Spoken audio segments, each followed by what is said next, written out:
President Donald Trump just speaking to the American Legion in Reno, Nevada, moments ago. A very unifying speech, a speech that is very appropriate at a time like this as we increasingly look at a nation divided, a nation that is falling victim to identity politics, with the left saying there are white supremacists in the White House, with members of the left saying if you vote for a Republican, you are a racist, and now with many members of the left calling for all kinds of statues to come down, including New York City Mayor Bill DeBlasio, who's considering the removal of a 76-year-old statue of Columbus, Christopher Columbus, right there in Columbus Circle, as it is named, on New York City's Upper West Side.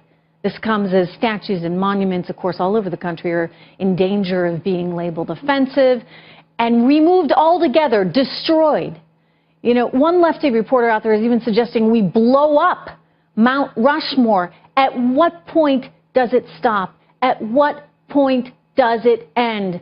Presidential historian Doug Weed joins me right now. And I got to tell you, Doug, you know what? I'd never thought, never even, you know, I grew up in the North in New Hampshire. I never really thought about the Confederate statues up until, gosh, a few days ago. I question why it is that I'm thinking about this so much as I have been the last few days. I don't think it's a coincidence, sir, is it? No, it's it's interesting. A lot of the great emancipators of the 19th century, the 18th century, would not pass political muster. They wouldn't be politically correct today. That includes Abraham Lincoln, who signed the Emancipation Proclamation, which left 1 million slaves in bondage. And it includes George Washington, who was the founder of our country, who had slaves. And yet, Trish, if George Washington hadn't, they wanted him to be king. If he hadn't taken those first steps towards liberty and freedom, there would be no Barack Obama. There would be no America. What I'm trying to say, and I want to get back to that because I think you have to put everything in a historical context. You know, because look, we judge people differently at different points in history. That said, what I'm saying is the fact that I've never thought about these statues before, Doug, what does that tell you? They are trying to drive a narrative. The left right now out there wanting to take down all of them.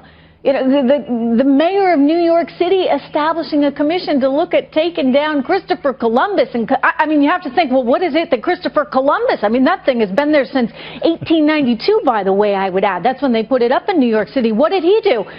Well, you know, we stole land from the Native Americans. I guess that's the thinking. So maybe this nation never should have been founded at all, if you go by that logic, right, Doug? Right. And consider this, Trish. The United Kingdom eliminated slavery in 1833. So there should be mobs going into Westminster Abbey and pulling down the statues of the kings and queens of England. Slavery is a horrible criminal thing, but it is not Afrocentric. It's been throughout all history.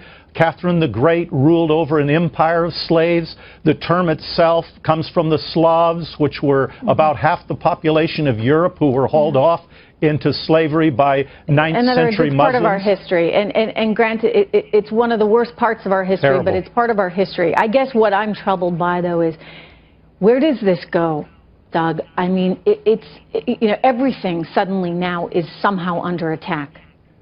Yeah, it's kind of like the Red Guard in China. It's mob rule. I don't want to laugh about that. You know, I mean, mob rule. This is scary stuff. It is. In Russia, there are some cities that have statues of Lenin that are up, and there's some local communities that have pulled them down. But when you said, where will it go? The Democrats have heroes like Margaret Sanger, who founded Planned Parenthood, who very racist, terrible things she wrote. Woodrow Wilson, whose son-in-law was in the Ku Klux Klan and led on the ballot at the Democrat National Convention in 1924 for president. You're right. Once you start pulling on the thread, the whole sweater's going to come unraveled. Yeah, and you erase entirely our history, who we are as a nation, and that's wrong. We are, above all, Americans. Every single one of us, and all of these historical figures have that commonality.